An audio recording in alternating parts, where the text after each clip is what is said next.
Sa patuloy na giyera sa Middle East, sinabi ng IDF at Shin Bet na umabot na umano sa 430 mga target ang winasak ng Israel sa pamamagitan ng pag-airstrike na nagresulta ng muling pagkawasak ng Gaza at pagkatodas ng ilang senior official at spokesperson ng Hamas. Tila natauhan naman ng ilang Palestinian kaya't nagsagawa ito ng mga protesta upang palayasin ang mga Hamas sa Gaza. Sa ibang balita, ang Amerika naman ay muling nagpakawala ng iba't ibang mga fighter jets nito upang muling bombahin ang mga posisyon ng Houthi sa Yemen.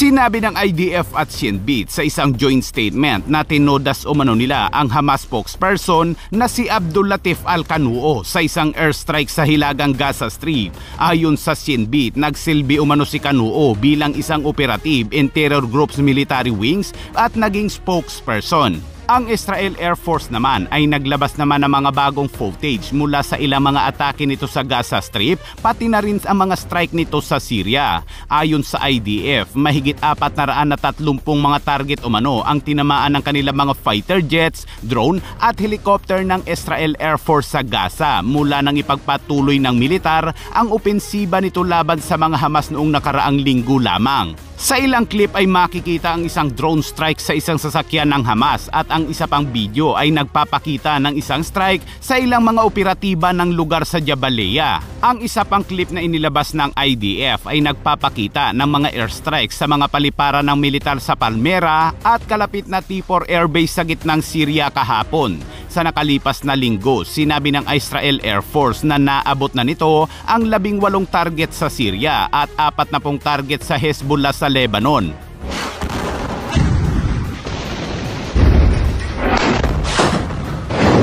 Dahil sa walang humpay na airstrike ng Israel sa Gaza ay tila nakapag-isip-isip na ng matino ang ilang mga Palestinian kaya't 2 araw na silang nagsasagawa ng mga protestang anti-Hamas kung saan sinisigaw nilang sa kapakanan ng ala ay lumayas ang mga Hamas dahil gusto pa nilang mabuhay. Sinabi naman ni Israeli Prime Minister Benjamin Netanyahu sa kanyang talumpati na ang labanan sa Gaza ay nagpapatuloy dahil ang Hamas ay tumangging palayain ng mga hostage kaya't ilalapat umano ng Israel ang mas malaking pressure kabilang dito ang pag-agaw sa mga teritoryo at iba pang mga hakbang na hindi pa ididetalye. Dagdag pa ni Netanyahu ay sama-sama sa tulong ng Panginoon ay mananalo sila para sa henerasyong ito at sa susunod pa. לעוד הישגים, לעוד ניצחונות. At sa ibang balita naman ay muli namang naglunsad ng airstrike ang Amerika sa Sanaa sa Yemen. Makikitang sunod-sunod na nagpakawala ang USS Harry Truman aircraft carrier ng mga F-18 Super Hornet at AA-18 Growlers para muling bombahin ang Sanaa sa Yemen. Naglabas din ng ilang klip ang Amerika ng kanilang airstrike kung saan makikita ang pagkawasak ng mga posisyon ng Houthi.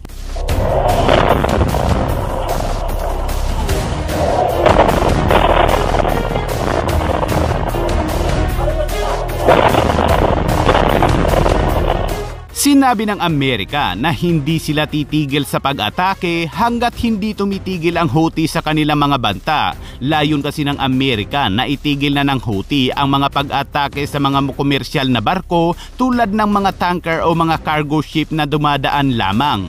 The strikes against the Houthis that night were devastatingly effective, and I'm incredibly proud of the courage and skill of the troops. U.S. Central Command forces initiated a series of operations consisting of precision strikes against Iran-backed Houthi targets across Yemen. Samantala, kumakalat naman ngayon ang isang video kung saan makikitang ini-escort ng F-35 at F-18 fighter jets ang isang Russian Tu-38N surveillance aircraft paalis sa lugar. Ayon sa report, nangyari ito noong March 15 kung saan minamanmanan umano nito ang mga aktibidad ng aircraft carrier na USS Carl Vinson sa karagatan ng Japan. Matapos ilabas ang video, pagdating ng March 18 ay nagpost naman ang Russia at sinabing ang kanila umanong eroplano ay nagsasagawa lamang ng tinatawag nilang combat training mission at hindi umano ito ng espiya.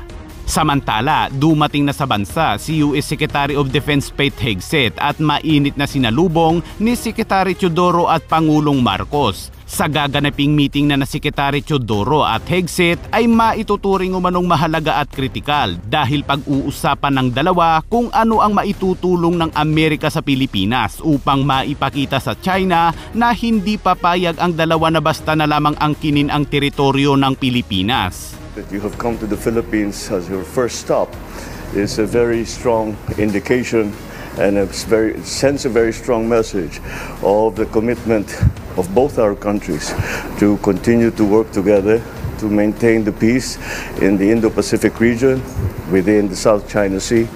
And I know that the work that we will do in the time that you have here, brief as it is, in the time that you have here in the Philippines will be extremely productive and very, very important for as we chart our way into the future, considering how complicated geopolitics has become. But nonetheless, before we get